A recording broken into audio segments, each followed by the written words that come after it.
The world is continuous, but the mind is discrete. David Mumford.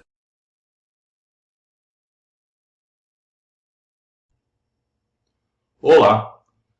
Nós já comentamos, em mais de uma ocasião, em vídeos anteriores, que no cálculo, o cálculo tem três conceitos fundamentais: limite, derivada e integral. Pois bem, já falamos em limite, já falamos em derivada, chegou a hora de falarmos em integral. O conceito de integral, como também já falamos, isso na verdade no primeiro vídeo dessa série, tá? Quando fizemos um breve resumo da história do cálculo, foi basicamente o primeiro conceito que surgiu, né? Os rudimentos, né, do conceito de integral já estavam presentes lá na Grécia, naquele tal de método da exaustão, onde a ideia por trás, no caso específico daquele exemplo que eu dei, que eu comentei, né, eu vou até reproduzir aqui a figura, essa aqui, tá? A ideia aqui era calcular a área do círculo e, calculando, uma vez calculada a área do círculo, você daí podia estimar o valor de π, né? E que foi o que Arquimedes fez. Pois bem, a ideia aqui, então, ao calcular essa área do círculo, é fazer uma aproximação dela. Uma aproximação através de um polígono inscrito e através de um polígono circunscrito. Inscrito é o que está aqui dentro, né? E o circunscrito é aquele que está aqui fora. E aqui tem três exemplos, né? Então você tem um pentágono, um hexágono e um octógono, onde você vê claramente que a diferença da área do polígono inscrito e do polígono circunscrito, ela vai diminuindo essa diferença à medida que o número de lados, tá, desses polígonos vai aumentando, né? E a ideia então é que, como essa diferença vai cada vez mais diminuindo, né, ela tende a este valor da área, então, ela tende a um valor que é o valor da área do círculo, né? E, na verdade, quando nós estudamos limite, nós vimos que, na verdade, foi um problema de uma lista, onde a gente mostrava, você tinha que usar, então, o limite fundamental, né? O limite quando x vai para zero de seno de x sobre x, e que dá 1, né? A gente viu que, quando a gente considerava o limite da área desses polígonos, dava realmente o πr², né? A área do seu círculo. Pois bem, então, essa é a ideia então, que está usada aqui para o caso do círculo. Arquimedes depois generalizou ela, e a gente viu como fazer isso para o caso da quadratura da parábola, onde ele usava triângulos, né? E essa ideia, então, de triangulação, né, de superfícies, a gente também até comentou também, que é uma ideia ainda não, né? É uma ideia que é muito usada hoje, né? No caso, né, quando você vai fazer computação gráfica.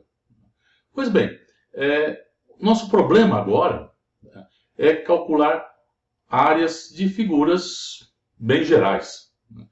Figuras definidas, né, áreas, né? Essas áreas dessas figuras definidas a partir do gráfico de funções, né?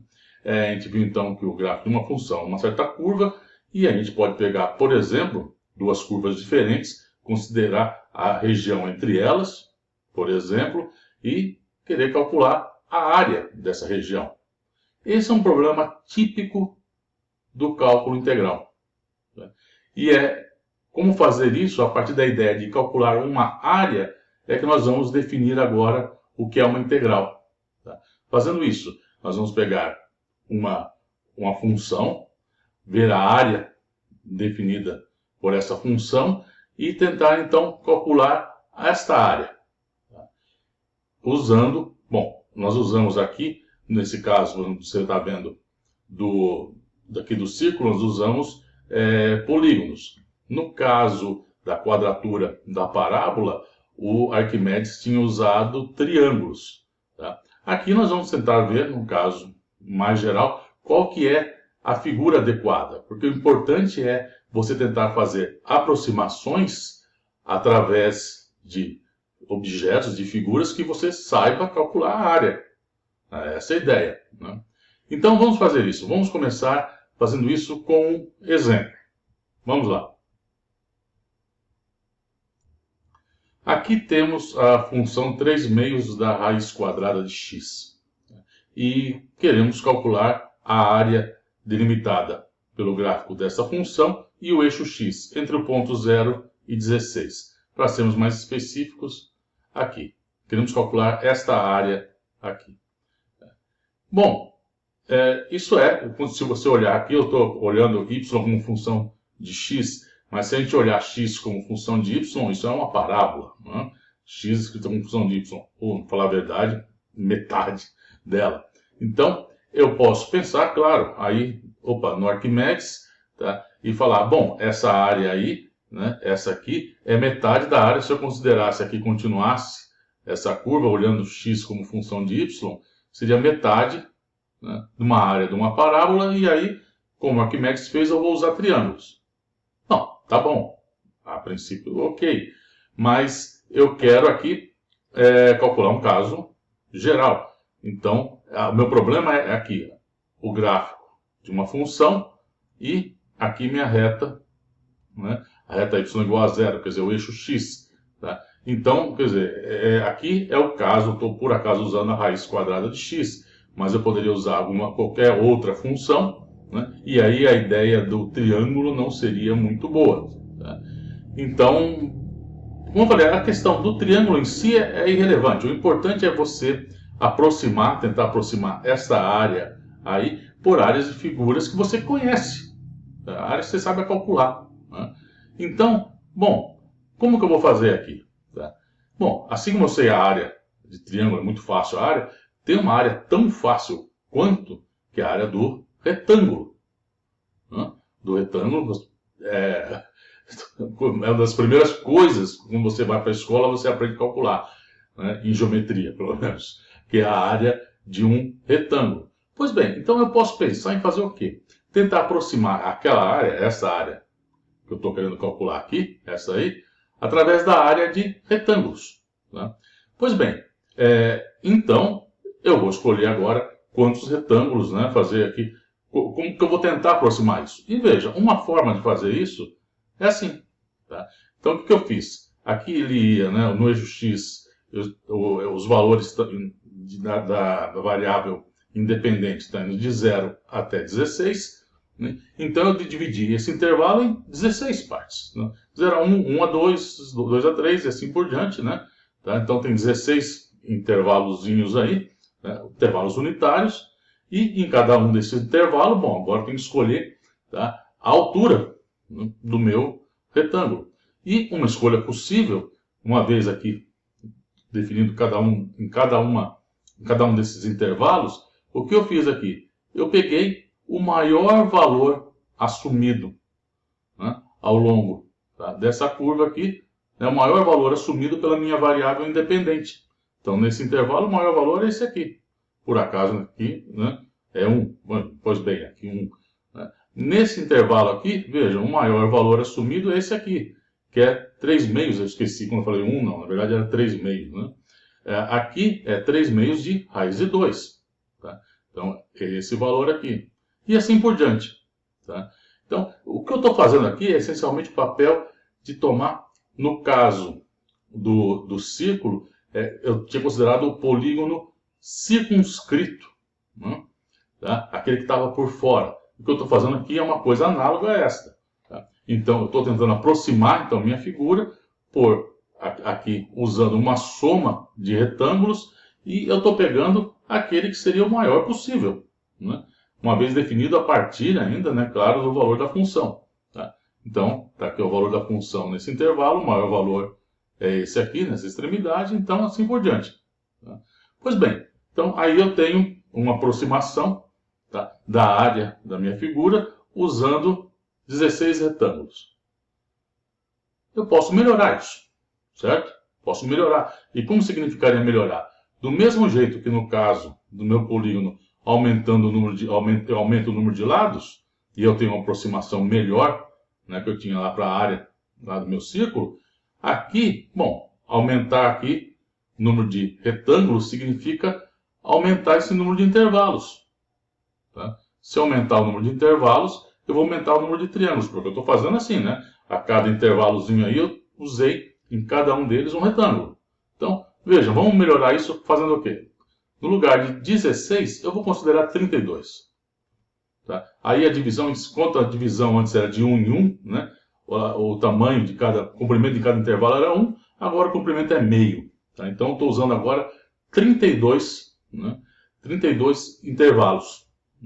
E só estou fazendo isso porque é mais fácil fazer o cálculo. Se tinha 16, depois dividir por 2 dá 32 e assim por diante. Tá? Você poderia escolher outro, 16, 17, 18, como você preferir. Apenas é mais fácil, né, de fazer os cálculos e depois ver qual é a área. Né? Tá? Pois bem, então, vejam, claramente a diferença. Essa área aqui, a área, digamos, excedente. Né?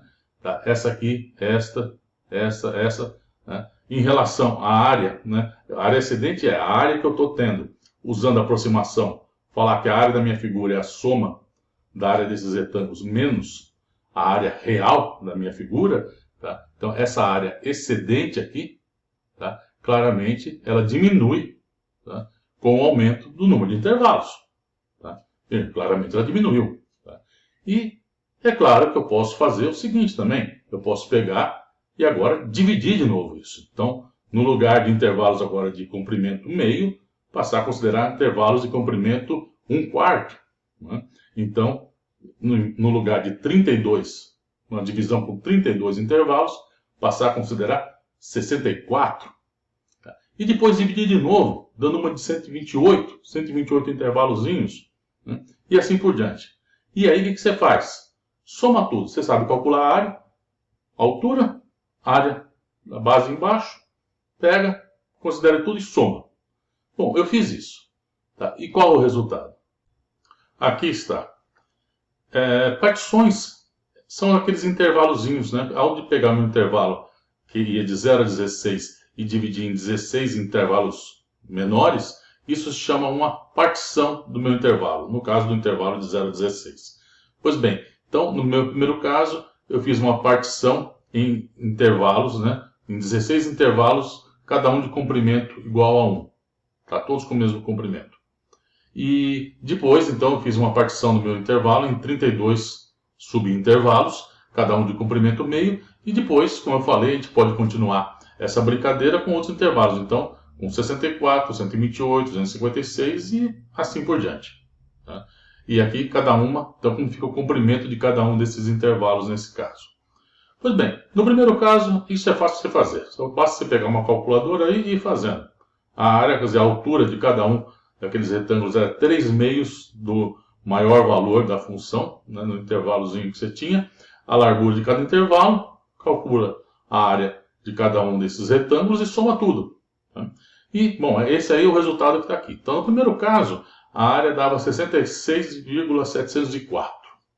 Pois bem, no segundo, tá, a área deu 65,394. Aqui, delta aqui, é essa diferença da área da figura anterior para a área entre essas duas áreas, né?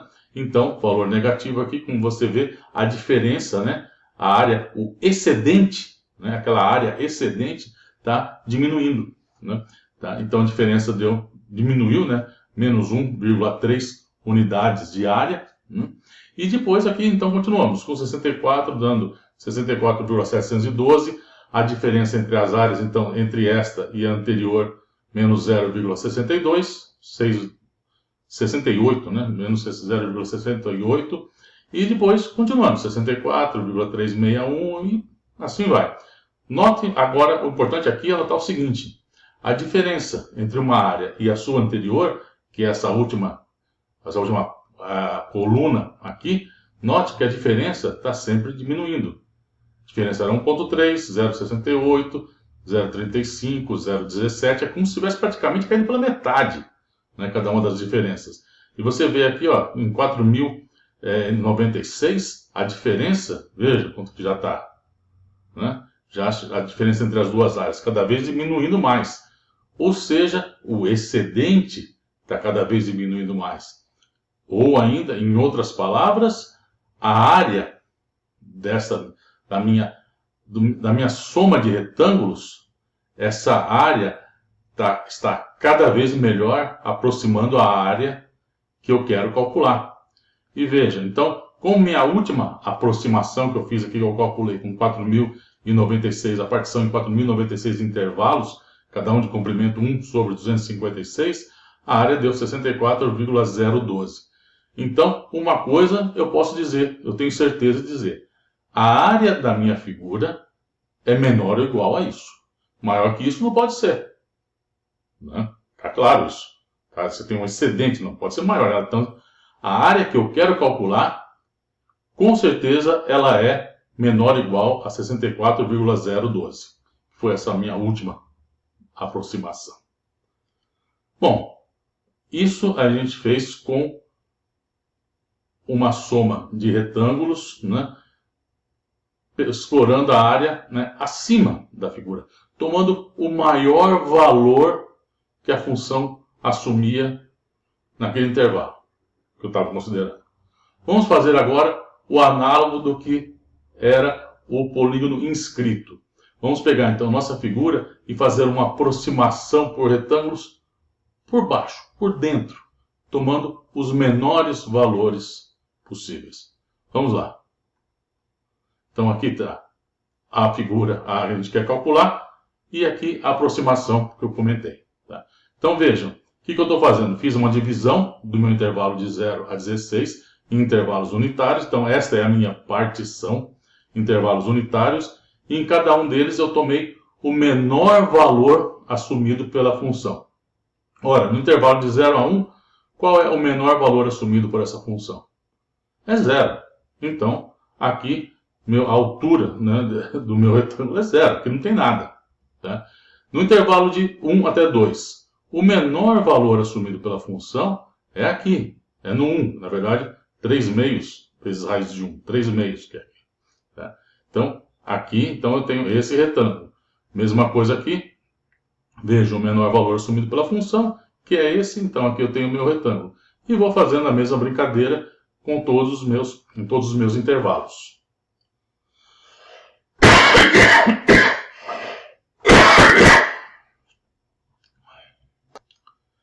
Pois bem, essa brincadeira agora posso fazer a mesma que eu fiz no caso das áreas, aproximação com as áreas superiores, vamos assim dizer, tá por cima. E posso melhorar essa minha aproximação. Fazendo o quê? Posso melhorar considerando intervalos com comprimento menor. Usando uma partição com um maior número de intervalos. Então, essa aqui, com um comprimento meio. Claramente, veja, de um lado para o outro. Aqui, essa área aqui é a que estava faltando, né? Tá? Essas áreas é a que falta, né? O déficit. Né? Enquanto antes eu tinha uma área excedente, aqui eu tenho um déficit de área, vamos assim dizer, né? E, como vocês veem, quando eu aumento minha partição, esse déficit vai diminuindo. Né?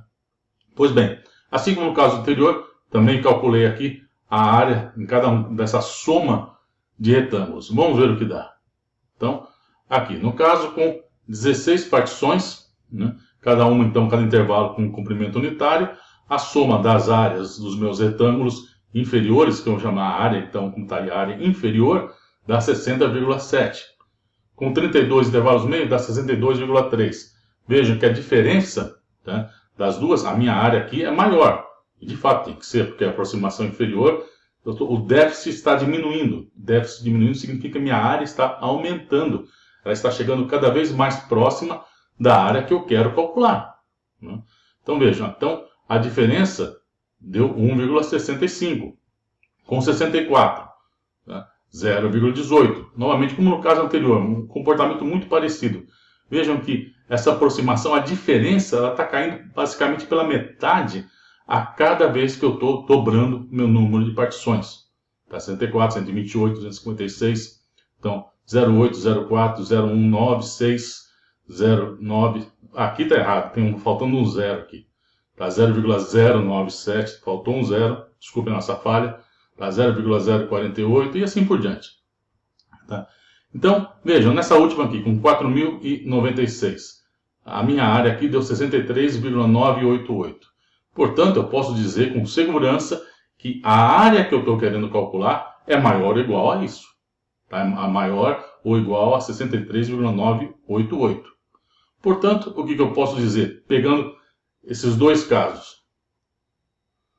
Minha conclusão, tá, desses dois casos é que a área que eu quero calcular ela é maior ou igual a 63,988 e menor ou igual a 64,012.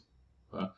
Bom, olhando isso, você ia chutar que a sua área é 64 unidades de área. Tá? E de fato como está colocando o valor exato dessa área, dá para calcular, tá? Ela é 16 elevado a 3 meios.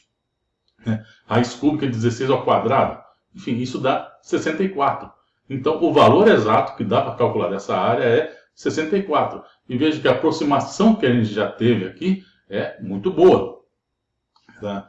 Então, parece, vamos dizer que nós temos aqui uma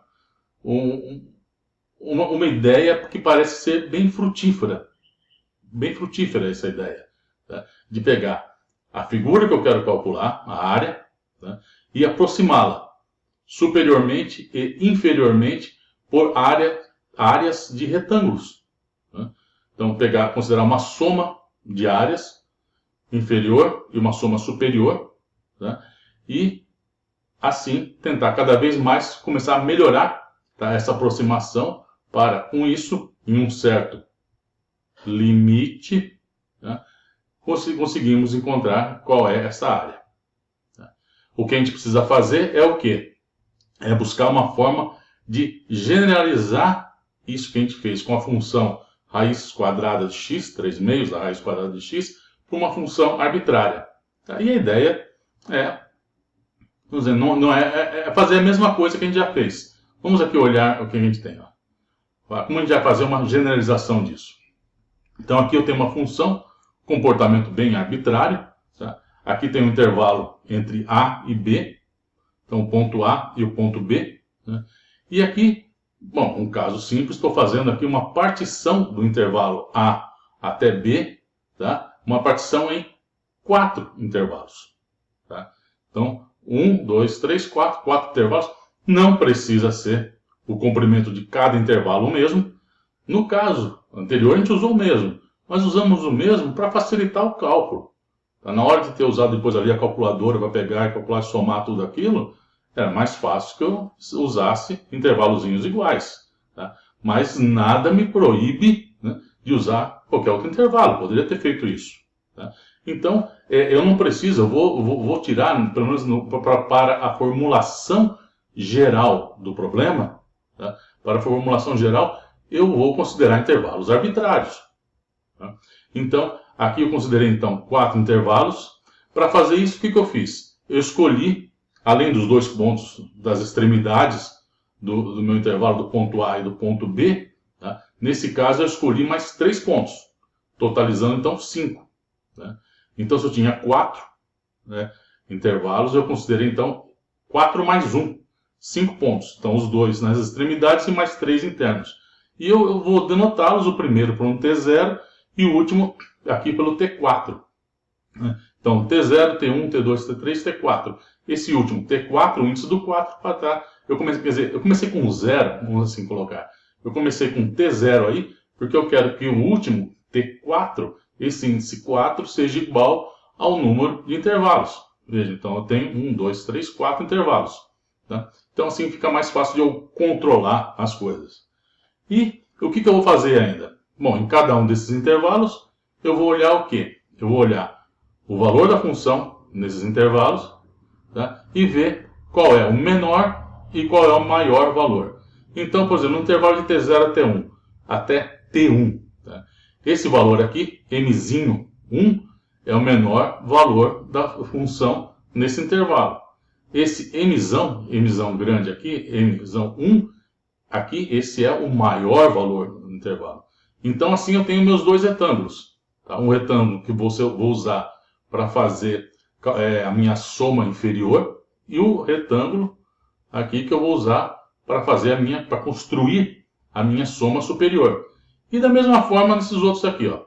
Então, nesse intervalo aqui, ó, esse ponto seria o m pequeno 2, né, o mzinho 2, e aqui em cima o mzão 2. Nesse intervalo aqui, Aqui, ó, esse é o menor valor assumido pela função. Então, esse aqui vai ser o meu mzinho 3. E aqui em cima, o maior valor assumido pela função dentro desse intervalo. Esse vai ser o meu mzão 3. E aqui, nesse intervalo, esse é o menor valor assumido pela função. Então, esse aqui vai ser o meu mzinho 2. E esse outro aqui vai ser o meu mzão, mzão 4, desculpe. Tá? Então, vai ser, desculpe, esse aqui o mzinho 4 e esse aqui o meu mzão 4. Tá? Bom, então assim eu construo, tá, para uma função arbitrária, aí, um comportamento bem genérico. Tá? Qual vai ser a minha aproximação, a minha soma inferior, que é essas aqui em azul um pouco mais escuro, né? E com esses azul aqui, quer dizer, aqui indo daqui até em cima, né? O azul claro, só que aqui está sobreposto, obviamente, por esse azul um pouco mais escuro. Mas aqui a área, então, tá, que eu vou usar para fazer a minha soma superior. Tá? Então, situação aí bem clara, né? Bom, pois bem, então, aqui está. Então, a minha soma inferior, eu vou usar um Szinho pequeno, né? Usando, então, também as minhas quantidades, o valor mínimo da função mzinhos pequenos, e o índice S grandão aqui, está usando, então, o valor máximo da função. Então, veja, o valor máximo, M1, o maior valor, vezes o intervalo. Então, essa aqui é a área do meu primeiro, vamos voltar aqui, ó, é a área desse retângulo, depois eu vou pegar a área desse retângulo, depois a área desse e finalmente desse. Então é isso que está aqui, mzão 1 vezes a largura do intervalo, mzão 2 a largura do intervalo e assim por diante. E de forma análoga para a minha aproximação inferior, aquela que está uma corzinha aqui, esse aqui um azul um pouquinho mais escuro, então é mzinho 1 vezes a largura, mzinho 2 assim e assim por diante. Tá? Pois bem, então eu sei que a área é isso aí e agora eu preciso ver um jeito de melhorar essas somas, mas essa é a ideia. Tá? É assim que eu vou construir então as minhas soma superior e soma inferior. Tá? Pois bem, agora vamos a algumas coisas mais técnicas. Tá? Uma coisa que eu preciso garantir, tá? Que o cálculo que eu vou fazer, tá? A forma que eu vou chegar para essa área, eu sei fazer então minha soma superior, sei fazer uma soma inferior. Tá? E sei fazer isso a partir de uma partição que eu escolhi. Agora, uma coisa importante é que isso que eu vou fazer, esse cálculo, ele deve ser independente da forma como eu dividi meu intervalo. Tá? Ele tem que ser independente disso. Então, um pouco antes da gente chegar agora e falar, bom, vamos aqui calcular essa soma, vamos construir e calcular essa soma. Eu tenho que fazer isso, fazer essa construção, garantindo que o resultado que eu for chegar seja independente da forma com que eu escolhi minha partição. Tá? Veja, naquele primeiro caso, no que a gente acabou de comentar, eu tinha meus dois pontos nas extremidades do intervalo e eu escolhi pontos internos. O cálculo que eu for chegar, o meu resultado, tem que ser independente da forma que eu escolhi esses pontos. Em outras palavras, você escolheu, naquele exemplo, 3 pontos. Eu escolhi outros 3 pontos. O resultado não pode depender disso. Claro, na primeira aproximação, sim. Mas eu quero dizer, quando eu for depois, peguei 3 pontos. Aí depois eu vou melhorar meu resultado. Eu vou pegar mais outros pontos. Tá? Você vai fazer isso e eu também vou fazer. Vamos começar a construir nossa soma superior e inferior. Eu vou construindo as minhas. Somas superiores e inferiores. E depois de um tempo, depois de vários cálculos, na hora que a gente vê, tá? Você vai tendo sua aproximação, vai melhorando cada vez mais, a minha também. Tá? E depois, quando você chegar e falar, já sei, meu resultado é esse, e eu falar, também, já sei, o resultado é esse, nós temos que concordar com o resultado. Seu resultado não pode ser diferente do meu. Ou seja, o que eu vou construir agora aqui, tá? A minha construção tem que ser justamente independente dessa escolha. A escolha é um auxílio, ela é auxiliar para a gente fazer as coisas. Mas o resultado não pode depender da sua escolha ou da minha escolha. Tá? Então, nós temos que, na hora de construir isso que nós vamos fazer agora, de construir essas somas e ver aonde vai dar, qual vai ser o resultado, nós temos que fazer isso tendo a certeza, a garantia de que ele não vai depender da forma com que você fez a divisão do seu intervalo, aonde você quer calcular a área. Tá? Pois bem, então, vamos lá, vamos fazendo isso. Bom, como eu já falei, falamos em partição, então, vamos definir aqui claramente o que é uma partição. Tá? Então, aqui eu tenho o intervalo AB, vou tomar um ponto A sempre menor que B, tá? Então seja um A menor que B. Uma partição desse intervalo AB, tá? Do intervalo fechado AB, é uma coleção finita de pontos, né, em AB, nos quais o primeiro é o A e o último é o B. Foi aquilo que a gente fez. Então, aqui está. Então, o intervalo, eu vou particionar ele e vou escolher, então, T0, T1, T2 até Tn. Como eu falei, comecei com T0 porque assim eu vou ter N intervalos, né? Tá?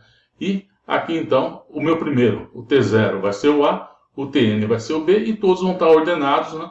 De forma que o T1 é menor que o T2, o T2 menor que o T3 e assim por diante, até o Tn menos 1 menor que o Tn. Assim, então, a gente define o que é uma partição do meu intervalo AB. Pois bem. Definição. Tá, agora vamos lá. Suponha que você tem uma função limitada no intervalo fechado. Essa limitada é importante, porque eu quero calcular as áreas. Então, minha função, né, eu quero o valor máximo da função e eu quero um valor mínimo da função no intervalo. Então, para garantir que eu tenha esse valor máximo e esse valor mínimo, eu vou supor que minha função é limitada.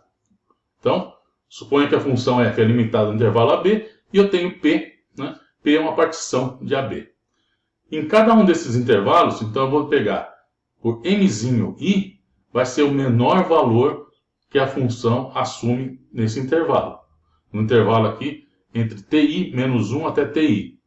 Nesse intervalo ti menos 1 até ti, o ínfimo, tá, da minha função, f de x, é o que eu vou denotar por mi. E o supremo dela está nesse intervalo, tá, de ti menos 1 até ti. Tá, o maior valor que a função assume nesse intervalo, tá, eu vou chamar então de mzão i. Tá? Bom, então, é exatamente a mesma coisa que a gente já tinha falado naquele exemplo. E agora eu defino a soma superior. A soma superior de f para essa partição P que eu tenho, e eu vou denotar ela por L de fp. Vejam, são duas coisas importantes. A função que eu vou usar, né? Então eu preciso do f. E aqui eu estou fazendo referência à minha partição também. Então por isso a notação. Tá? LFP. Tá? Ela é definida como, como a gente já tinha visto. Então, eu vou somar de igual a 1 até n, tá? A área de cada um dos meus retângulos. Então, aqui a largura, ti menos 1, não precisa, como está aí, não precisa ser o mesmo. Tá? Então, cada largura pode ser diferente. Cada uma dessas larguras, ti menos 1. E mi, o menor valor que a função assume nesse intervalo. Então, essa é a soma inferior. Da mesma forma, eu defino a soma superior dela, e agora eu vou denotar por U de FP, tá? U de FP, tá? Agora eu vou usar a expressão análoga, só que no lugar do valor mínimo, eu vou usar o valor máximo. Né? L e U, obviamente uma referência em inglês a lower e upper. Né? Pois bem, definição. Da definição que a gente usou, claramente a soma inferior é menor ou igual à soma superior. É óbvio, né? Porque nas duas eu estou usando o mesmo intervalo, só que em um caso eu uso o valor máximo, no outro eu uso o valor mínimo. Então, como cada uma das parcelas da soma inferior é menor ou igual à parcela da soma superior, então não tem jeito. Tá? A soma inferior é sempre menor ou igual à soma superior para uma certa partição. Tá? Então, isso é trivial. Tá? A soma inferior é sempre menor ou igual que a soma superior para uma dada partição. Mas eu quero falar um pouco mais. Tá? Veja, nós temos que falar aqui de partições arbitrárias. Você escolhe a sua partição, eu escolho a minha. Tá? O que eu preciso agora ver é o seguinte. Se P1 e P2 são duas partições quaisquer do meu intervalo AB, É verdade que a soma inferior é menor ou igual que a soma superior para cada uma das partições? Outras palavras, você escolheu uma partição, eu escolhi outra. Você calculou sua soma inferior, eu calculei a minha soma superior. Será que é verdade que a sua soma inferior vai ser sempre menor ou igual que a minha soma superior? Essa claramente é uma generalização do problema anterior. O problema anterior a gente está falando da mesma partição. Agora estou falando de duas partições distintas. Tá? Pois bem, vamos ver se isso é verdade. Tá? Isso é um problema muito importante se a gente quer discutir, então, a relação da arbitrariedade de partições para definir, tá, o que vai ser, né? A gente vai definir como uma integral de uma função. Tá? Pois bem, então, vamos fazer isso, para discutir isso, vamos ver esse probleminha, vamos tentar resolver esse problema. Tá? Então, o problema é mostrar que, se eu tenho uma partição Q, que contém uma partição P, ou seja, todos os pontos, né, da partição P fazem parte, estão incluídos na partição Q. Todos estão lá. Tá? Então, a Q tem mais pontos do que a P. Tá? Então, vamos mostrar isso aí. Tá? Que a partição, a soma inferior usando a P é sempre menor ou igual que a soma inferior usando a partição Q. E que a soma superior usando a partição P é sempre maior ou igual que a soma superior usando a partição Q. A gente viu isso. Vejam, quando a gente fez o exemplo, tá, que a gente estava calculando a área daquela raiz cúbica, nós fizemos a soma superior e a soma inferior, o que aconteceu? A gente viu, então, uma partição com 64 intervalos, com 32, 64, 128 e assim por diante. Em cada uma delas, quando eu estava considerando a soma superior, em cada uma delas, à medida que eu aumentava o número de intervalos, a minha diferença entre as áreas diminuía. Tá? A área estava diminuindo. Então, aumentando o número de partições, a soma superior estava sempre diminuindo. No final, chegando cada vez mais ao valor que ia ser o valor da minha função. Mas era isso que a gente viu. Quanto mais intervalos, maior o número de pontos da minha partição, a área superior era cada vez menor. E também vimos, e isso está falando o quê? Isso é esse lado aqui, ó. Que contém a partição P. Era o que aconteceu no nosso caso. Né? Os pontos de P estão em Q. Q tem mais pontos. Então, a soma superior deu menor. Sempre menor ou igual. E no caso que a gente viu depois da soma inferior, viram que cada vez mais que a gente foi tomando mais intervalos, o valor, minha soma estava sendo cada vez maior, cada vez mais aproximando o valor que eu queria. Tá? Então a soma inferior estava aumentando. E é o que está acontecendo, olha. Q tem mais pontos do que F. Q contém P. Então, a soma inferior é maior ou igual. Tá? Em outras palavras, o que eu estou fazendo aqui é um refinamento, tá, das minhas partições. Eu tinha um intervalo, eu estou refinando ele. Tá, mostrando cada vez mais intervalos, e aí o que acontece?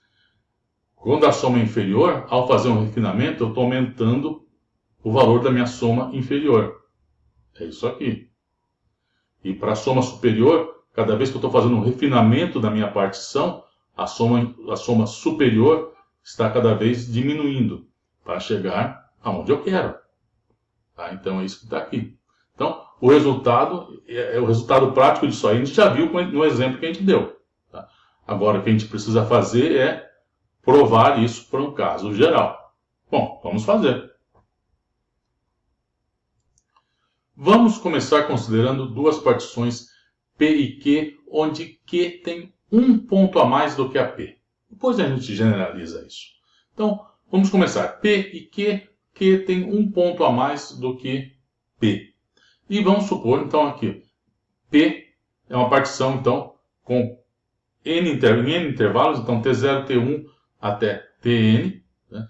E Q, ele tem N mais 1. Esse ponto a mais, vamos chamá-lo de U.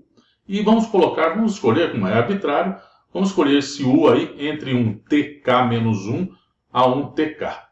Está no meio entre esses dois aí, para algum K. Bom, então tenho isso. Então, agora o que eu vou fazer?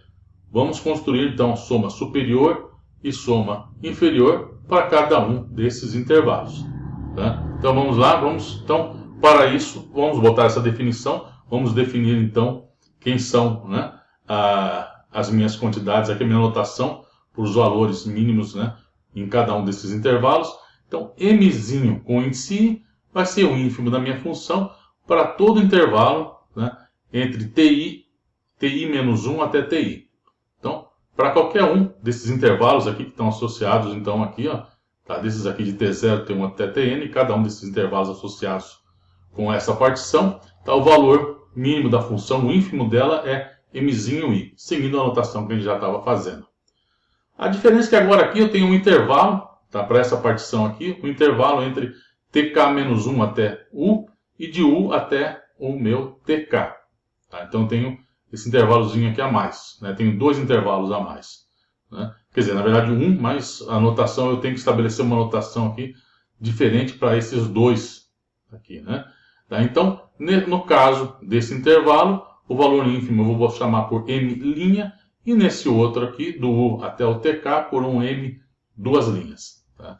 Então, a minha soma inferior, vamos fazer primeiro com a soma inferior. Para a soma superior é anal. Tá? Então, soma inferior associada aqui para a minha partição P. Então, está aqui meus intervalos e aqui o valor, né, valor mínimo da função. Então, é mzinho i vezes o intervalo. Tá? Para efeito de comparar essa soma inferior com a soma inferior que eu vou escrever depois para a partição Q, eu vou fazer o seguinte, veja, aqui a soma t0 até tn, estava aqui, mas veja, o ponto U está entre tk-1 até o meu tk. Então eu vou separar essa soma aqui numa soma que vai de t0 até tk-1, depois de tk até o tn. É isso aqui, ó. Eu escrevi então a soma de i igual a 1 até k. Então, está aqui. Para o termo em k, o próximo termo da minha soma, do i igual a 1 até n, tá? Então de 1 até k-1, vou deixar separado aqui a correspondente ao índice k, e depois eu continuo de k mais 1 até n. Tá? Então foi isso, eu peguei minha soma de izinho igual a 1 até n, fiz de izinho igual a 1 até k menos 1, depois deixei aqui escrito explicitamente ela para i igual a k, e depois aqui eu continuo de k mais 1 até n. Tá? Agora vamos escrever a soma inferior associada para a partição Q. Tá? Então, ela é isso, só que, ó, veja aqui, ó, eu vou escrever então de t0 até tk-1, depois tk-1 a u até tk, e depois dali em diante. Então, ó, i igual a 1 até k-1 é a mesma expressão que eu tinha, a mesma para a partição P. Aí eu tenho agora aqui, de u, de tk-1 até u. Então aqui tem o meu intervalo e o valor ínfimo nesse intervalo. O ínfimo nesse intervalo que eu denotei por m'. Depois do intervalo de u até tk. O ínfimo, m, duas linhas. Aqui. E depois eu continuo de igual a k mais 1 até n. Note o seguinte, então eu tenho aqui minhas duas somas. Vejam, este termo e esse são os mesmos que esse e esse. É o mesmo termo. Esse e esse, este e esse. Tá? Então, a diferença, tá, entre essas duas é, no caso da soma inferior tem esse termo, e no caso da soma inferior com Q, né, eu tenho esses dois aqui. As outras somatórias são iguais. Tá? Portanto, se eu quero mostrar isso aqui, que a soma inferior para a partição P é menor ou igual que a soma inferior da partição Q, eu tenho que mostrar o seguinte, que os termos que são diferentes, né, os iguais não me interessam. Eu tenho que mostrar que o termo que é diferente de L de RP, quem é? É esse. E o termo diferente de Q, que é esse, eu tenho que mostrar que a mesma desigualdade vale para eles. Então, isso aqui é um C só C. Se a soma inferior para o P for menor que a Q, então acontece isso, e vice-versa. Daqui para cá, se acontece isso, então, provar meu resultado aqui, para esse caso, é equivalente a mostrar isso. Tá? Então, se eu mostro isso, eu mostrei o que eu estava querendo. Tá? E, bom, veja, agora para chegar a essa conclusão, vamos ver se a gente acha alguma relação entre esses ínfimos aí, entre o MK e o M' e o M duas linhas. Vejam, essa situação, TK-1, U e TK. A definição do meu MK é o menor valor que a função assume no intervalo TK-1 até TK. Então, dentro de todo esse intervalo eu tenho o meu MK.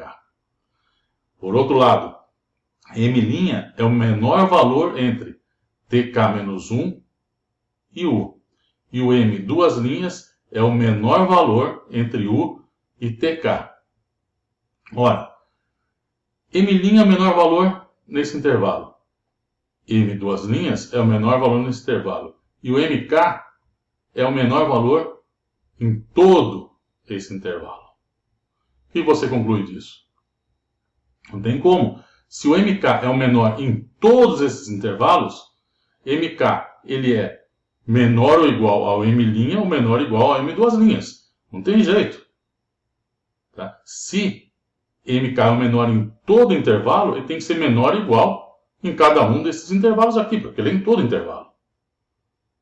Certo? Eu tenho menor ou igual em um certo intervalo, depois no outro. E eu tenho aquele que é em todo intervalo. Então, claramente, ele tem que ser menor ou igual a esse e a esse aqui. Tá? Isso é claro. Tá? Bom, agora, o que eu vou fazer? Agora eu pego essa expressão M' e M duas linhas. M' e M duas linhas. Coloco essa desigualdade aqui. Vejam. M' vezes o comprimento do meu intervalo mais M duas linhas. Use agora M duas linhas e M'. Maior ou igual a MK.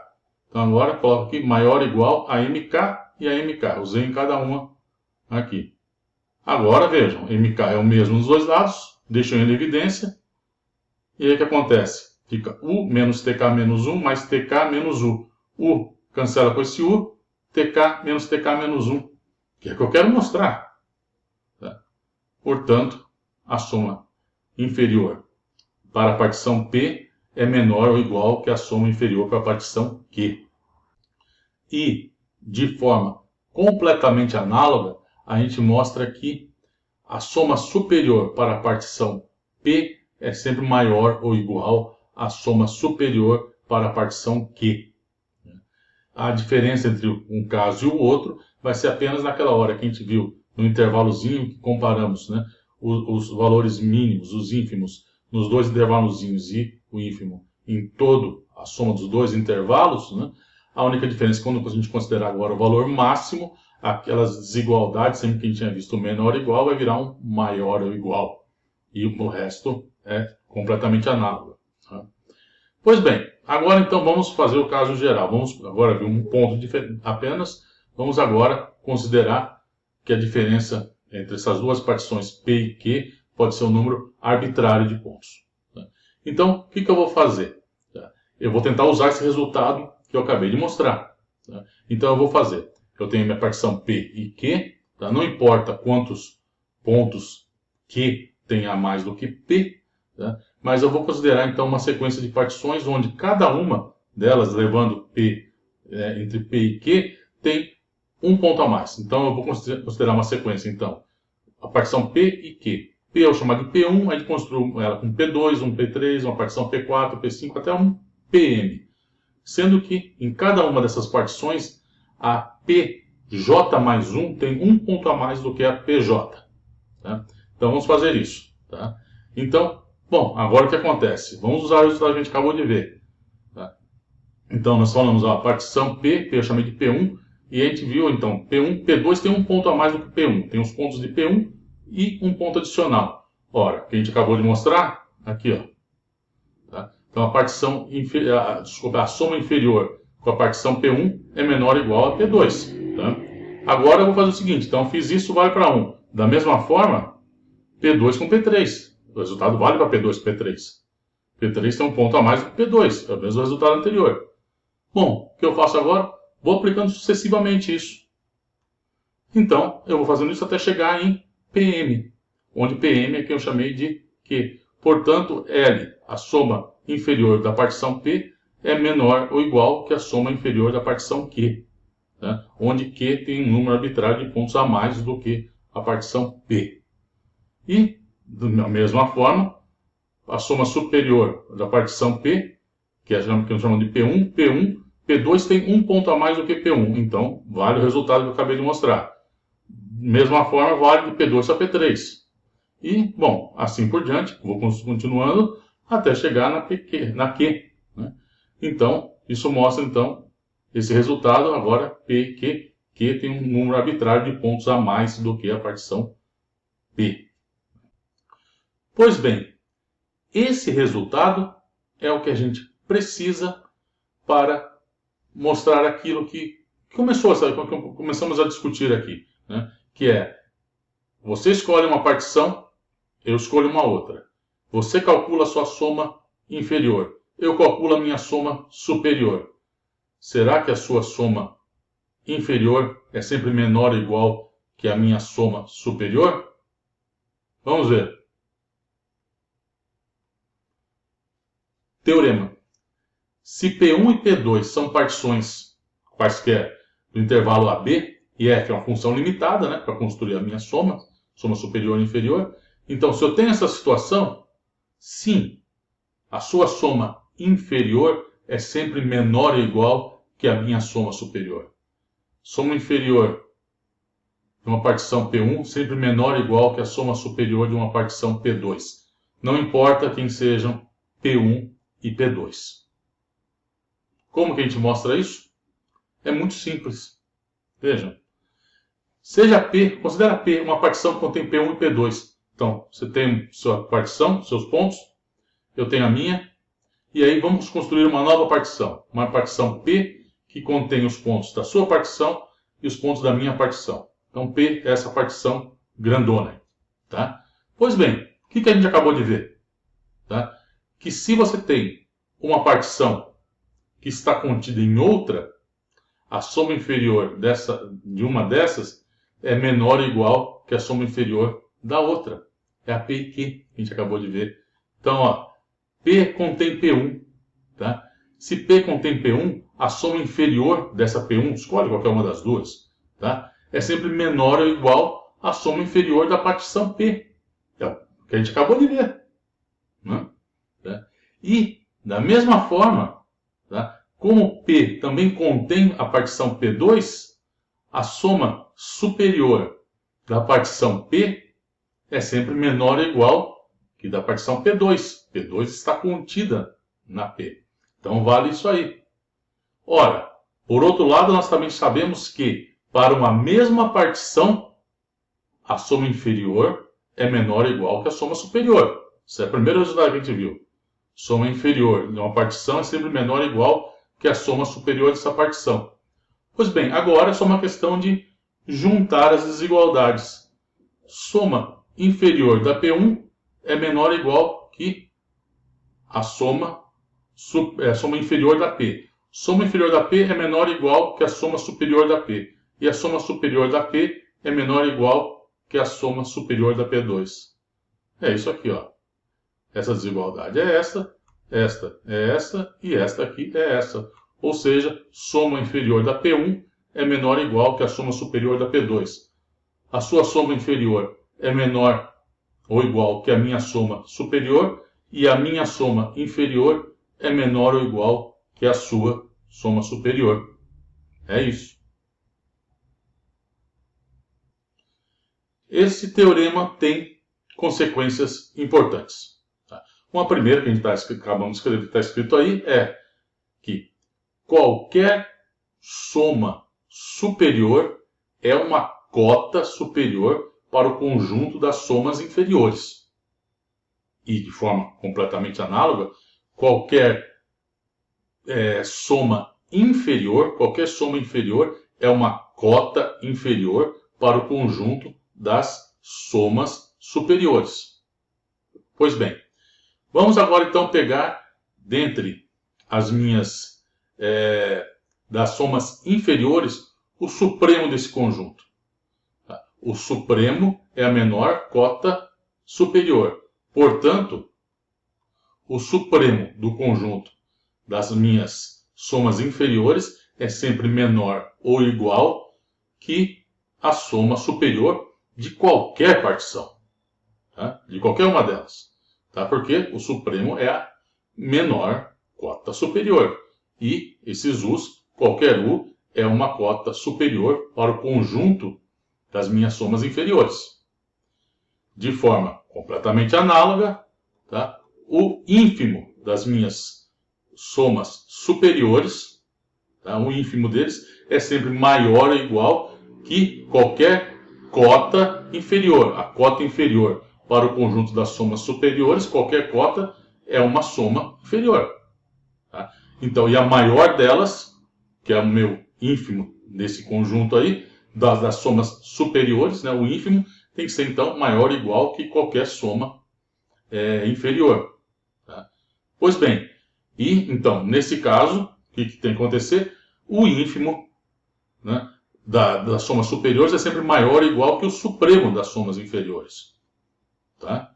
Então, com todos, tá? Todos daqui, todas as somas inferiores são sempre menores ou iguais que as somas superiores, o supremo das minhas somas inferiores tem que ser sempre menor ou igual que o meu ínfimo das somas superiores. Tá? Então tem que acontecer isso.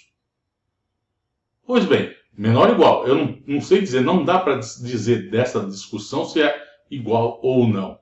Tá? Não dá para afirmar isso. Mas, se os dois forem iguais, ou seja, se o supremo das minhas somas inferiores for igual ao ínfimo das minhas somas superiores, bom, aí, como a gente viu no exemplo que a gente começou esse vídeo, isso só pode ser uma coisa. Isso deve ser a área da figura definida pela função f. Tá? A figura entre a região, o gráfico dela e o meu eixo x. Tá? Se forem iguais, tá? Se forem iguais, tem que ser isso a área. É razoável que seja a área. Né? Tá? Bom, mas e se não for? Se a soma superior não acontecer igualdade? Tá? Se for menor, se o supremo for menor do que o ínfimo. Bom, vamos ver um exemplo que isso ocorre. Tá? Vamos ver um exemplo. Vamos considerar aqui uma função f de x, onde essa função é 0 se x for irracional e 1 se o x for racional.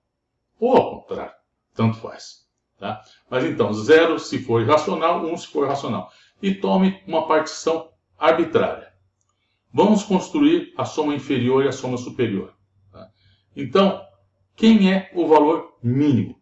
Não importa qual partição você tomou. Não importa quão pequeno seja o intervalo da sua partição. Tá? Nesse intervalo, sempre vai ter um número racional e um número irracional lá dentro. Tá? E veja, como no caso, essa função é 0 se x for irracional e 1 se x for racional, o valor mínimo nesse intervalo, não importa quão pequeno você tomou, vai ser 0, porque você vai ter ali um número irracional. Ou vai ter um irracional ali dentro. Então o valor mínimo é 0. E também sempre vai ter um racional. Então o valor máximo que essa função toma nesse intervalo é 1. Sempre vai acontecer isso. Pois bem, então o que acontece? A soma inferior. Qual que é? A soma inferior é sempre 0. Não importa que partição eu tomei. Tá? Não importa qual seja. Tem aqui meu intervalo, não importa qual seja, ele vezes 0 sempre vai ser 0. Soma de zeros, 0. E a soma superior, qual que é? A soma superior, o valor máximo sempre é 1. Sempre vai ser 1. Tá? Então, eu vou ter essa soma aqui, soma de i igual a 1 até n, de 1 vezes ti menos 1. Ora, eu estou somando o quê? T1 menos T0, mais T2 menos T1, mais T3 menos T2, T4 menos T3. Note, T1 menos T0, T2 menos T1. Os T1 cancelam. Depois eu vou somar T3 menos T2. Eu tinha um outro T2 da parcela anterior. T2 cancela. E assim por diante. Vamos cancelando todos.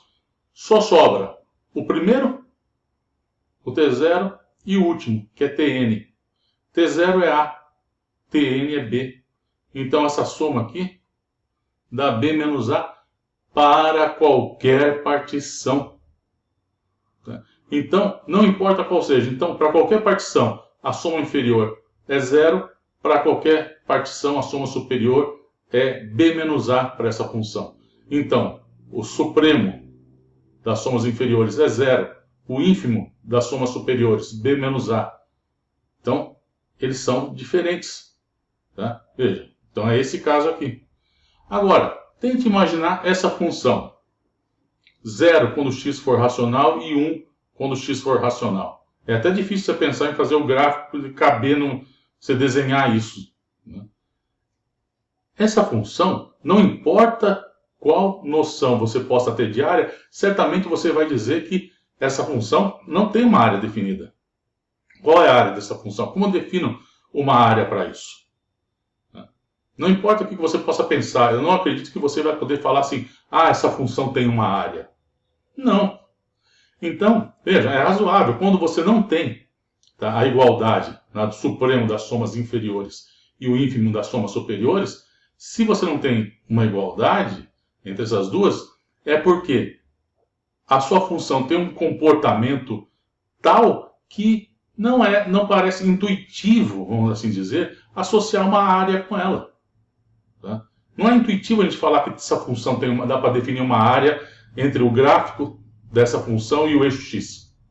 Não é intuitivo isso. Tá? Então, esse caso não faz sentido falar nisso. Então, de alguma forma, realmente não seria esperado por uma classe de funções como essa que você possa ter uma área. Pois bem, então o que nós vamos fazer agora? Nós vamos separar funções em dois tipos. Vamos dizer, aquela para o qual isso não acontece, né? Tá? Para o qual essa desigualdade aqui, né, você tem, é sempre menor, né? O supremo da soma inferior e o ínfimo da soma superior, eles não são iguais, e daqueles que são iguais. Então, quando não são iguais é menor, né? E do caso em que eles são iguais. Esse caso em que elas são iguais vai merecer um nome especial. Tá? Vamos falar disso aí, então. Vamos definir, então, o que é ser uma função integrável. Seja f uma função limitada no intervalo fechado AB e p uma partição de AB. A função f, essa função aí, ela é dita integrável nesse intervalo AB se o supremo das suas somas inferiores for igual ao ínfimo das suas somas superiores. Supremo das somas inferiores igual ao ínfimo das somas superiores. Então, quando isso acontecer, eu vou dizer que minha função é integrável no intervalo AB. E o número, né, esse número que segue daí, né, o supremo de um caso igual ao ínfimo é igual a um número.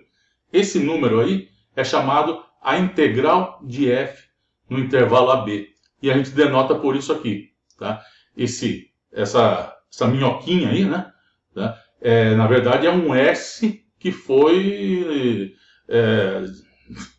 sei lá, um S que deu uma dobrada, uma entortada, alguma coisa aí, tá? Então, isso aí é para lembrar, então, de S de quê? De soma. Né? Porque, no fundo, o que a gente está fazendo aqui era soma. Soma inferior, soma superior. Né? Então, a gente denota isso por integral de A até B de F, ou, se você quiser fazer referência explícita à função, à variável x, você põe f de x dx. Né? Essa notação aqui é uma notação um pouco mais antiga. Essa notação aqui é uma notação que o nosso livro, o livro do Spivak, usa.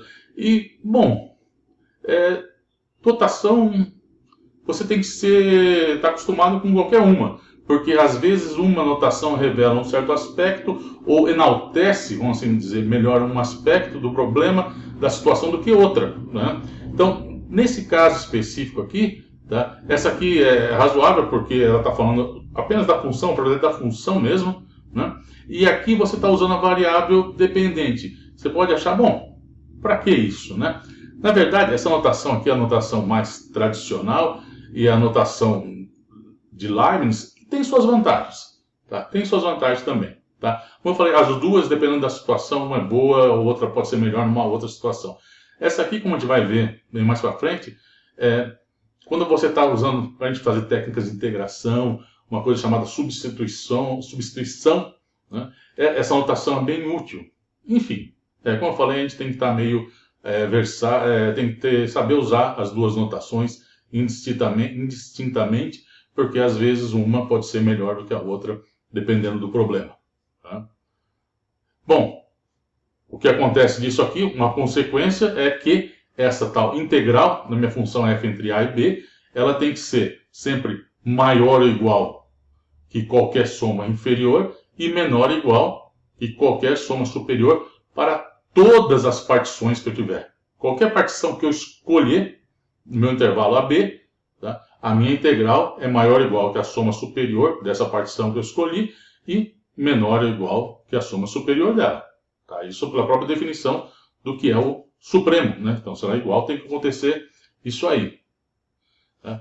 Bom, e como a gente falou, então, nesse caso, se a minha função for positiva, maior ou igual a zero, sempre for positiva, tá? Então, para todo x no intervalo, essa integral aí, esse número AB, ela dá justamente, então, a área, tá? Entre o gráfico da função f de x, tá? O eixo x e os pontos A e B, essas retas, né, paralelas ao eixo y, né, passando por os pontos A e B. Né? Como a gente já tinha até viu no primeiro exemplo. Né? Então, isso fornece uma área, a área, né, dessa figura. Logo mais nós vamos fazer alguns problemas para calcular a área de figuras. Mas, antes disso, vamos ver um resultado muito útil para a gente ver quando uma função é integrável ou não. E esse agora é o nosso problema. Né? Bom, o resultado é esse teorema aí. Se f é limitada no intervalo AB, então f é integrável nesse intervalo se e somente se, tá? Para qualquer epsilon positivo, existir uma partição desse intervalo tal que soma superior menos a soma inferior é menor do que esse epsilon. Tá? Então, a gente sabe, então, soma superior é maior que a inferior. Tá? Então, a diferença das duas é um número positivo. Tá? A sua função vai ser integrável se para qualquer epsilon que você escolher, você conseguir encontrar uma partição tal que essa diferença é menor do que o epsilon. Tá? Bom, vamos mostrar isso, não é difícil. Tá? Primeiro vamos mostrar, né? Vamos ter que mostrar os dois lados da flechinha, né? Então vamos mostrar que se vale, né? Tá? Essa diferença, né? Soma superior menos a inferior menor que um epsilon arbitrário, então a função é integrável. Então, vamos começar aqui, então. A hipótese aqui, então, é que qualquer que seja epsilon, existe uma partição tal que acontece isso. Pois bem, agora vamos lá. Construir algumas desigualdades aqui, ó. O ínfimo das somas superiores, ora, ele é sempre menor ou igual que uma soma superior.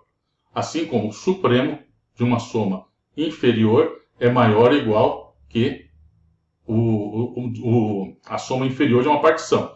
Aqui o ínfimo para todas as partições P' e aqui para todas as partições P' também.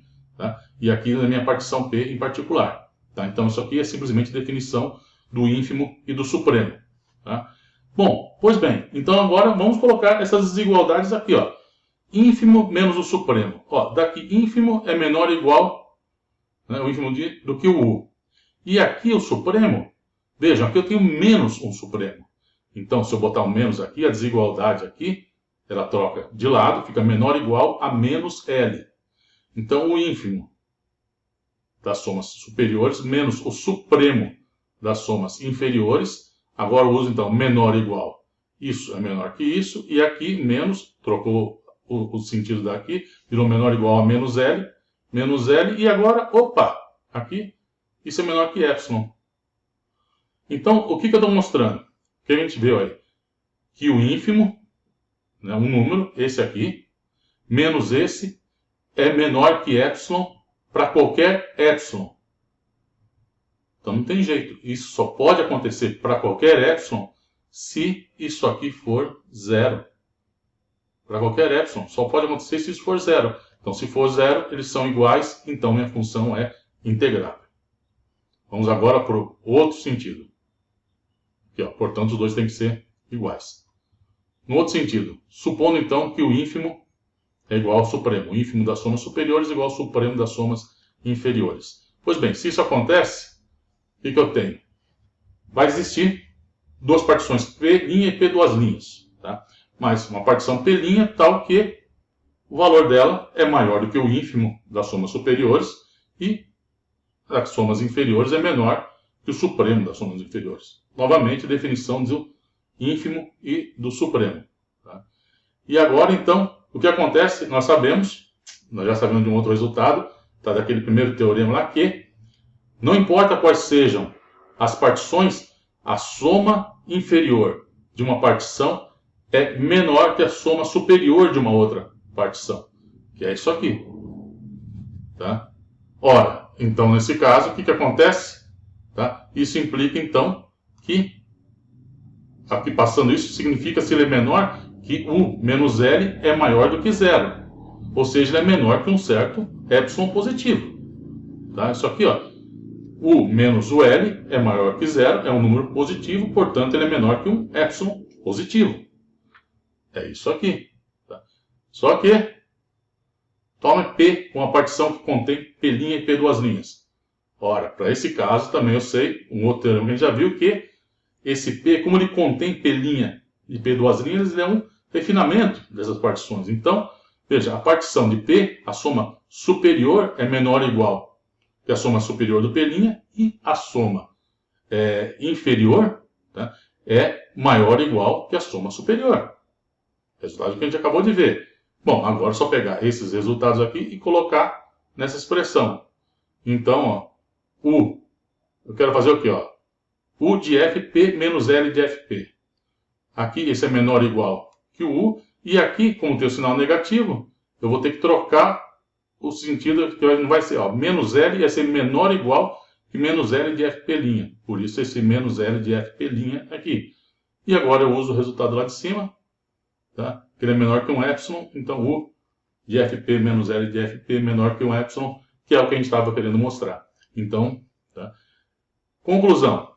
Para mostrar que você tem uma função integrável, o que você precisa fazer, então, é mostrar, tá, que, quer dizer, tanto faz, aos dois sentidos. Qualquer que seja o epsilon positivo, existe uma partição tal que a soma superior menos a soma inferior é menor que um epsilon. Isso você prova que ela é integrável. Vamos agora aos exemplos. Primeiro, calcular a integral da função f de x igual a x no intervalo 0 a b. É um exemplo bem simples, mas como vamos ver, não é tão simples assim. Né? Pois bem, o que temos que fazer? Pegar o intervalo de 0 a b, escolher uma partição, e uma vez escolhida essa partição, pega a soma inferior, pega a soma superior, estuda elas, vê qual que é o supremo e o ínfimo desses conjuntos, e, sendo iguais, né, esse é o valor da sua integral. Né? Pois bem, então, vamos lá. Então, temos aqui, ó, a função f de x igual a x, tá? Essa aqui. Vamos escolher uma partição arbitrária de n pontos, n mais 1 pontos, né? Tá? N mais 1, ou seja, eu tenho n intervalos, né? E cada um desses intervalos, vamos pegar esses intervalos com o mesmo comprimento. Né? Veja, não vamos complicar isso aqui, né? Esse não é o ponto e a gente sabe que não vai fazer diferença, né? Isso, porque a gente sabe que a gente pode escolher partições arbitrárias para calcular uma integral. Então, vamos escolher aquelas com o mesmo comprimento. Tá? E, pois bem, então, esse comprimento vai ser qual? Vai ser b sobre n. Se o intervalo total, o comprimento dele é b, né? B menos 0, b, e eu estou tomando n intervalos, então o comprimento de cada um tem que ser b sobre n.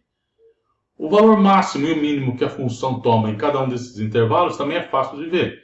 No intervalo ti menos 1 até ti, o valor mínimo o valor dela em ti menos 1, afinal a função f de x é igual a x, né? Então ti menos 1 e o outro ti é o valor máximo. Então mi igual a ti é o valor máximo, mzinho i igual a ti menos 1 é o valor mínimo. E cada um desses pontos, ti, tá? Eles estão aqui, cada um deles é i que multiplica b sobre n. Né? Então você veja, o primeiro é 0, ok? Então i igual a 0. Mas aí depois t1, como o intervalo é b sobre n, o comprimento t1 é b sobre n.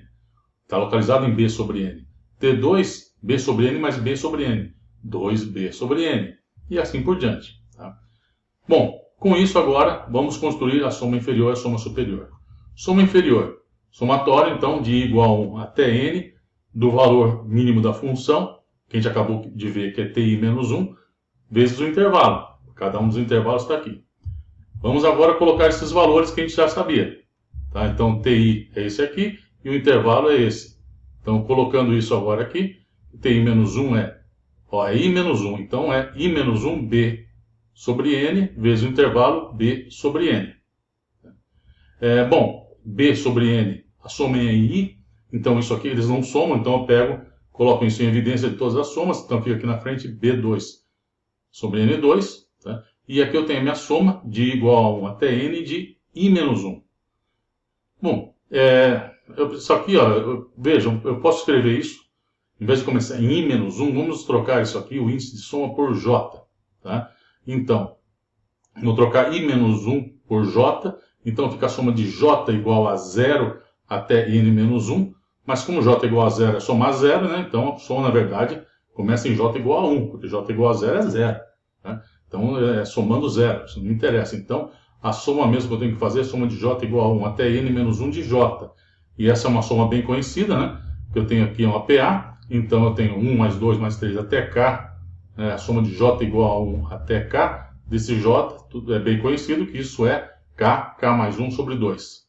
Então é só pegar agora, colocar aqui, no caso que k é n menos 1, aqui.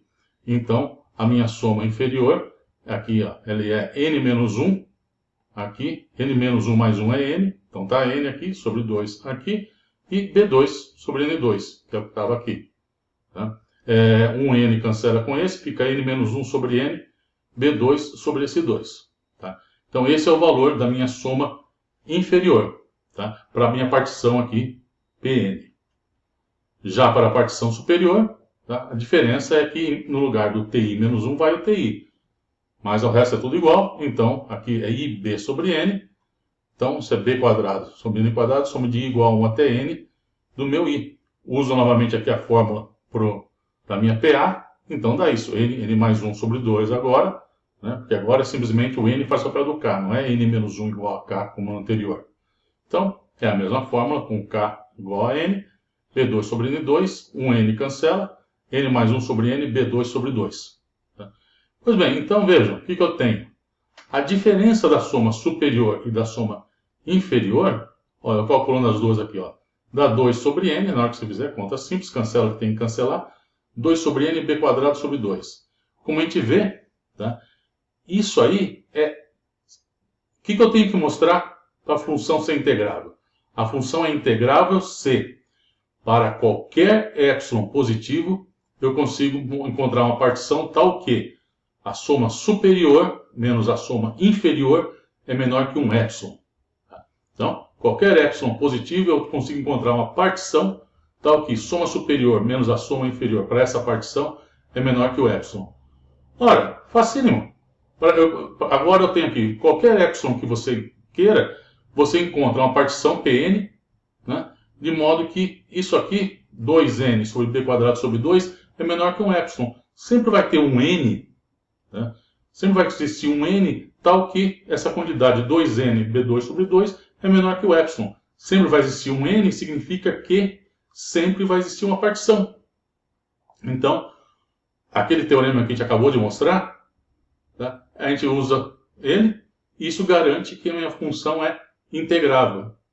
E agora, qual que é o valor da integral? Ora, muito simples. Aqui dá sempre menor que um epsilon, né? Então, veja, o limite de uma, quando n vai para o infinito, da soma inferior, vou voltar aqui. Soma inferior, n menos 1 sobre n. Para n indo para infinito, bom, b2 sobre 2, deixa ele, é uma constante.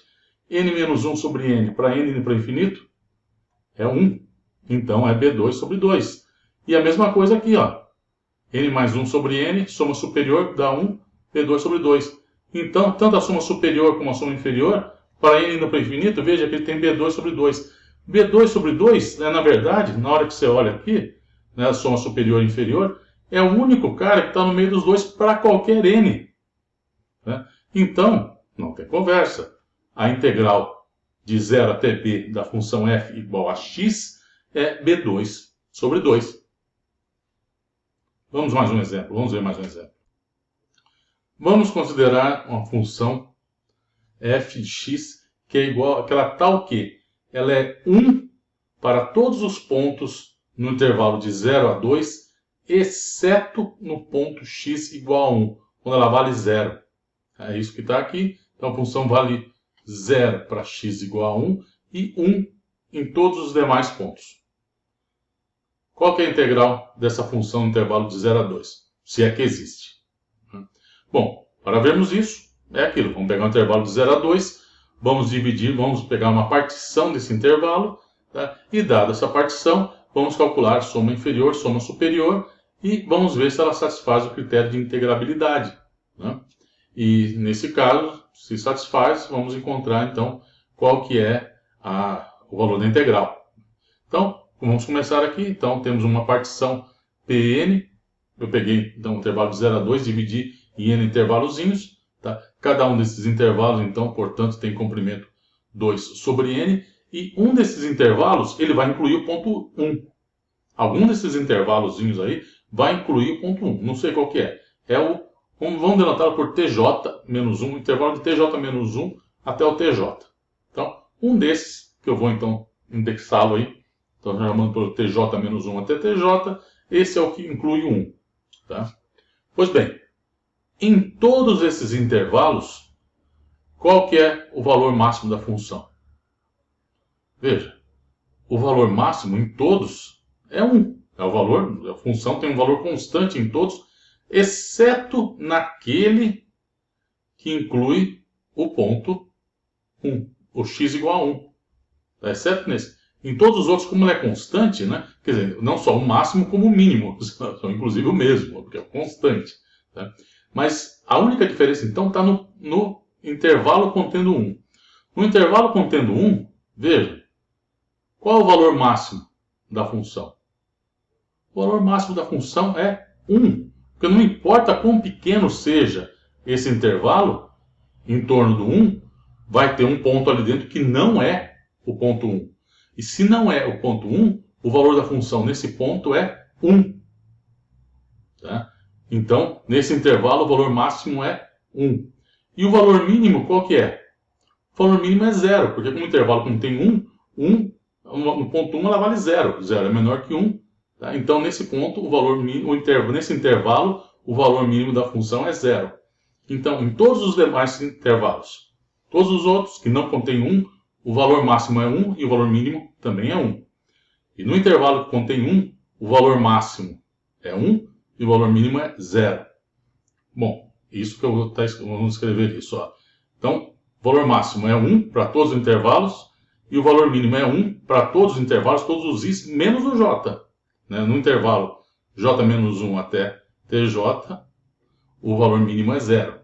Vamos pegar essas informações e colocar na expressão para soma inferior e soma superior. Soma superior. Bom, é isso aqui, o mi, no caso, é 1. Né? O ti menos 1 é 2 sobre n, então 2 sobre n aqui. E eu vou somar de 1 até n, mj, eu vou somar 1. Ora, somar 1 n vezes dá n. N cancela esse n, dá 2. Ok. Soma inferior. Soma inferior.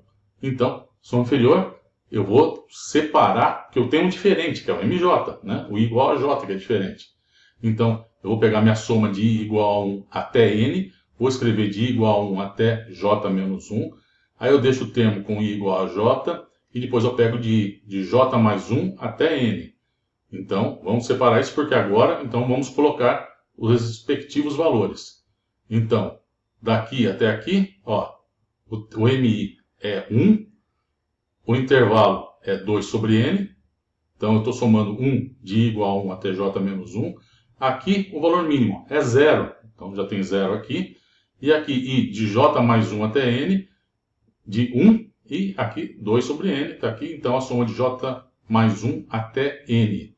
Então isso dá, aqui essa soma, a gente sabe, i igual a 1 até j menos 1 dá j menos 1, aqui 0, e a soma de j mais 1 até n é n menos j. Tá? Faça a conta, veja, verifique isso. Tá? Aqui é n menos j. Escreve direitinho, põe no papel, você vai ver. É n menos j. Bom, vamos juntar tudo. Juntando isso aqui, 2 sobre n menos j mais j menos 1. J cancela, n menos 1, 2 menos 2 sobre n.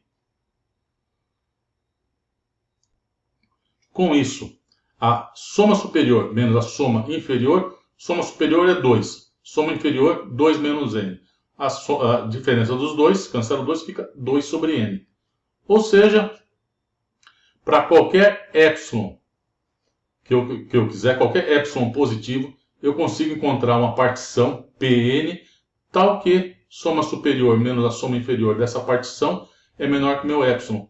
Porque eu consigo encontrar, basta encontrar um n satisfazendo, sempre vai ter um n satisfazendo isso, esse n me define a minha partição.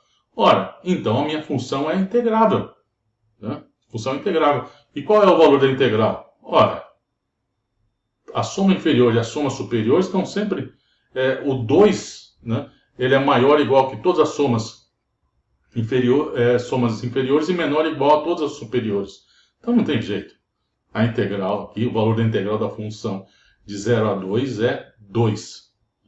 Esse exemplo é interessante, a gente vai comentar ele mais para frente, porque vejam, aqui eu estou com uma função que ela não é contínua. Ela não é contínua em x igual a 0. Tá? Então, bom, parecendo aqui que esse conceito de integral parece ser uma coisa até bem geral até, porque mesmo uma função que não é contínua, ela admite uma integral. Nós vamos voltar a comentar esse assunto. Antes disso, quer dizer, isso vai demorar um pouco mais, vamos antes ver um outro exemplo. Vamos agora generalizar um pouquinho o nosso primeiro exemplo. No lugar da função f de x igual a x, vamos considerar a função f de x igual a x quadrado.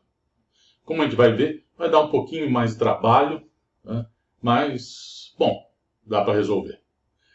A ideia, então, é a mesma, então vamos tomar a partição, vamos fazer igual ao primeiro problema, mesma partição, mesmos pontos, né? Então, temos aqui uma partição, então, com n mais 1 pontos, portanto, n intervalos. Vamos tomar esses intervalos com o mesmo comprimento, para não complicar desnecessariamente o problema. Então, o comprimento dos intervalos é b sobre n. Cada um dos pontos, então, é ib sobre n, tem essas coordenadas ib sobre n, né, cada uma das minhas variáveis independentes, o valor da variável independente. E como a função f de x, x quadrado, é crescente, o valor mínimo se dá quando a minha variável está no primeiro extremo, né, no intervalo, e o valor máximo no outro extremo. Então, aqui o valor mínimo é ti menos 1 ao quadrado, e o valor máximo é ti ao quadrado. Com essas informações, a gente pode construir agora a soma inferior e a soma superior. Então, a soma inferior, tá? Então, a soma de i igual a 1 até n, o valor mínimo vezes o intervalo. Colocando, então, esse valor, ti menos 1. Então, aqui, i menos 1 vai i menos 1 aqui. Então, vai ficar i menos 1 ao quadrado. I menos 1 ao quadrado. E aqui eu vou ter b quadrado com n quadrado. Cada um dos intervalos é b sobre n. Então, b quadrado sobre n quadrado vezes b sobre n é b ao cubo sobre n ao cubo. Como a soma é em i, eu coloquei b ao cubo, n ao cubo aqui na frente. Agora eu preciso calcular esse valor aqui. Vamos ver a soma, vamos ver a soma superior. Soma superior, então o valor é ti ao quadrado, vezes ti menos 1, né? Ti menos 1. Vou colocar aqui os valores, a diferença dessa é que aqui vai i no lugar de i menos 1. Então b ao cubo sobre n ao cubo, i ao quadrado, i igual a 1 até n, i ao quadrado. Então, eu tenho que calcular agora, vejam, são calcular estas somas aqui. No problema anterior, a gente tinha que calcular a soma de uma PA. Agora, não é assim. Tá? Mas dá para fazer. Vamos lá. O que eu tenho que fazer, bom, essa aqui é o resultado que eu preciso. Tá? I ao quadrado, vejam as somas que eu tenho aqui. Ó. I igual a 1 até n. Um é o caso é I ao quadrado, o outro é I menos 1 ao quadrado. Então, eu tenho que calcular isso e, para isso, eu preciso desse resultado aqui. Tá? I ao quadrado mais 2 ao quadrado mais 3 ao quadrado até n ao quadrado, né, dá isso aqui. Você vai estar se perguntando agora, da onde eu tirei isto? Tá? Veja, é um resultado que não é difícil mostrar, basta notar o seguinte. Tá? Se eu pegar aqui essa soma de k igual a 1 até n de k ao cubo e subtrair a soma de k igual a 1 até n de k menos 1 ao cubo, quanto que é isso? Vejam, quem que eu estou somando aqui nessa primeira soma? 1 ao cubo, mais 2 ao cubo, mais 3 ao cubo, até n ao cubo. Nessa outra, k igual a 1. 1 menos 1, 0. 0 ao cubo, 0. Mas, vamos lá, o próximo termo. Quando for k igual a 2. 2 menos 1, 1 ao cubo. No k igual a 3. 3 menos 1, 2 ao cubo. E aí vai, 3 ao cubo, 4 ao cubo, até, quando k for igual a n, eu vou ter n menos 1 ao cubo. Tá? Então, vejam, aqui eu tinha 1 ao cubo, 2 ao cubo, 3 ao cubo e assim por diante. Essa aqui, 1 ao cubo, 2 ao cubo, 3 ao cubo, até n menos 1 ao cubo. Como eu estou subtraindo uma da outra, bom, aqui tem de 1 até n menos 1 até n. Esse aqui tem um termo a mais que esse, que é o n ao cubo. Portanto, a diferença dessas duas me dá n ao cubo. Né? E agora, essa soma aqui, o que eu vou fazer agora? Eu vou pegar aqui, vou escrever, vou abrir esse k menos 1 ao cubo. Então, eu vou ter aqui, quando eu abrir esse k menos 1 ao cubo, expandir isso, eu vou ter k ao cubo, menos 3k ao quadrado, mais 3k menos 1. Ora, o primeiro termo, k ao cubo, cancela esse k ao cubo. E vai sobrar, então, o próximo, que seria ali, menos 3k ao quadrado. Com esse menos, fica mais, 3k ao quadrado. O outro ia ser 3k. Com esse menos, menos 3k. E o último, aqui que eu tenho, é menos 1. Com esse menos, mais 1. Tá? Bom, agora é o seguinte. Esse termo aqui é o que eu quero calcular. Aqui, é esse. Esse aqui é a soma da PA. Eu já sei quanto que dá isso. Isso aqui dá n mais 1 sobre 2. E a soma de k igual a 1 até n te dá quanto? Te dá n. Ora, então agora passo isso aqui e isso por lado de cá. E eu resolvo isso para essa soma que eu estou procurando. O que você vai encontrar? Você vai encontrar isso aqui. Tá? É esse valor que você vai encontrar. Então, é assim que calcula essa soma. Bom, agora é só pegar esse resultado aí e jogar na expressão para que eu estou precisando, né? Então, pego agora, soma inferior. Tá? Soma inferior, usando agora então, que eu tinha aqui era i menos 1, não. Agora, só se eu usar isso, veja lá, vai dar isso aqui. Tá? Eu peguei aqui, coloquei esse 6 aqui, eu dividi 3 vezes 2, né? Deixei b ao cubo sobre 3. E aqui na soma superior dá isso, verifique. Tá? Eu deixei isso aqui. Por que eu fiz isso? Note que essa quantidade aqui e esta aqui, quanto que dá o limite de cada uma para n indo para o infinito? Veja. Tá? Essa aqui, eu vou ter aqui 2n, n e n. 2n ao cubo. 2n ao cubo aqui embaixo dá 1. E aqui, mesma coisa. Na verdade, então, na hora de eu pegar agora e escrever minhas desigualdades, note que isso aqui, n menos 1, multiplica n, 2n menos 1, isso lá, como n menos 1 é menor que n, 2n menos 1 é menor do que 2n, essa quantidade aqui, tá, ela é menor do que 2n ao cubo, dividido por 2n ao cubo, menor que 1. E essa outra aqui, tá, ela, n mais 1 é maior que n, 2n menos 1 é maior que 2n. Portanto, essa quantidade é maior que n vezes 2n dividido por 2n. Aqui é um cubo, gente. Me desculpe, faltou um cubo aqui. Tá? Falha nossa. Aqui é um cubo. Então, isso é maior do que 1. Então, eu tenho que, nesse caso, então, B3 sobre 3, para qualquer caso aqui, para qualquer n, tá? Ele é maior ou igual à soma inferior e menor ou igual à soma superior para todo n. Então, B3 sobre 3 é, então, o valor da minha integral. Bom, como a gente está vendo, acabamos de ver, a coisa começa a complicar, porque calcular a soma, bom, na verdade, calcular todo x a n, essa somatória não vai ser possível, porque vai ser, se o caso não tenha falado corretamente. Vai ser sempre possível, porque esse mesmo truque aqui, eu posso pegar para cá o quarta, fazendo a mesma coisa. Eu calculo aqui a soma desse jeito, soma de n igual a 1 até, de k igual a 1 até n, k elevado a qualquer j. O mesmo truque eu posso aplicar a outros casos, então calcular as integrais de x elevado ao cubo, a quarta, a quinta, não tem, só aumenta um pouco o tamanho da somatória, né? A fórmula que eu vou usar vai ser maior, mas o resultado vai ser simples, não vai ter problema com isso não, né?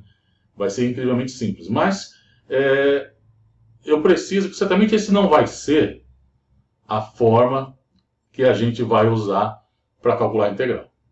Tá? Veja, assim como no caso do limite, você usa uma coisa para uma definição, para provar outros resultados.